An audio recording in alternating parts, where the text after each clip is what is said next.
57, vous écoutez Sud Radio en direct du 12-14 Info Île-de-France et c'est l'heure de la chronique gastronomie de Gilles Brochard. Bonjour Gilles.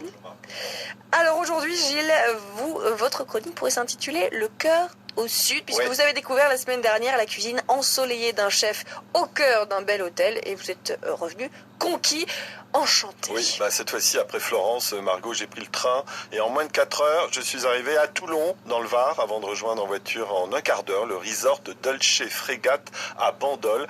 Alors réputé d'abord pour son golfe de 18 trous, magnifique, avec vue sur la Méditerranée et au loin les calanques, les falaises qui courent jusqu'à Cassis.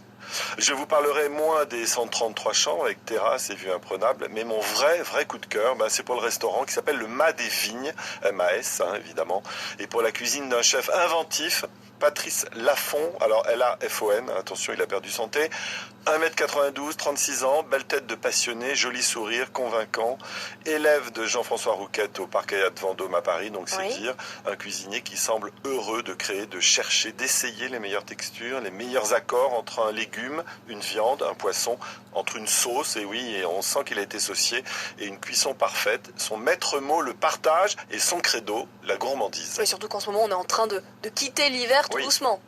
Oui Margot, je crois qu'il fait 20 degrés aujourd'hui là. Oui. Sur la terrasse du Dolce. Alors chaque chef réfléchit en ce moment, pense sérieusement à la carte de printemps.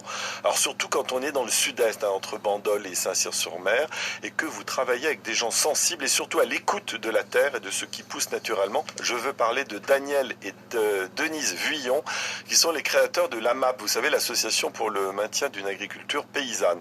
Leur lieu, c'est la ferme des Olivades. C'est plus de 4 hectares de légumes élevés en plein champ, et le chef travaille avec eux. C'est tout un programme pour préserver l'écosystème et entretenir des relations étroites avec les producteurs, le public et bien sûr les chefs. Alors qu'avez-vous dégusté? Alors d'emblée, la brouillade d'œufs au cocktail d'oursin, au corail d'oursin dans une petite verrine, une palourde gratinée en persillade, un gomasio de saumon à l'huile de bergamote. Le gomasio, vous le savez, c'est un sésame japonais, c'est un condiment c'est composé d'un mélange de sésame grillé et de sel marin broyé ensemble. Alors c'est dégusté avec ses noix de Saint-Jacques cernées de radis noirs montées sur un coulis d'écrevisse dans une assiette à soupe.